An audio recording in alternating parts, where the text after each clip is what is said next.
Assalamualaikum warahmatullahi wabarakatuh. Perkenalkan, nama saya Putri Andini. Saya prodi Sosiologi. Saya mahasiswa dari Stisipol Raja Haji Tanjung Pinang. Di sini saya akan menjelaskan tentang konsep dan pemikiran Karl Marx.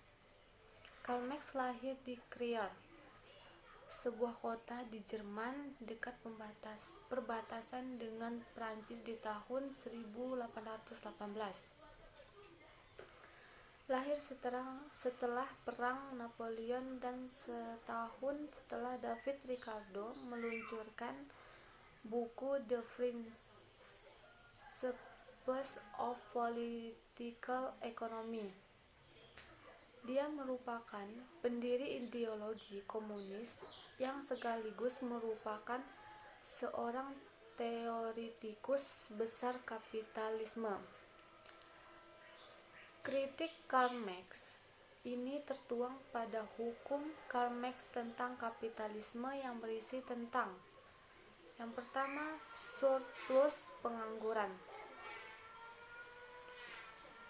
Pada konsep tentang surplus pengangguran ini, Karl Marx berpendapat bahwa selalu terjadi kelebihan penawaran tenaga kerja yang berdampak pada penekanan tingkat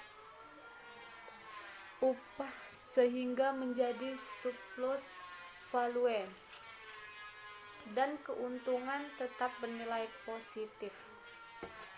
Yang kedua, penurunan tingkat keuntungan.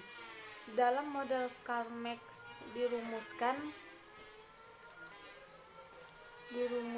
bahwa tingkat keuntungan mempunyai hubungan positif dengan tingkat surplus value dan mempunyai hubungan negatif dengan organic composition of capital. Yang ketiga, krisis bisnis. Pada konteks krisis bisnis, Karl Marx berpendapat bahwa adanya perubahan orientasi atau tujuan dari proses produksi. Dari tujuan nilai guna pada zaman ekonomi barter berubah menjadi tujuan nilai tukar dan keuntungan pada saat di bawah kapitalisme menyebabkan terjadinya fluktuasi ekonomi. Yang keempat, jatuhnya nilai positif dan krisis bisnis.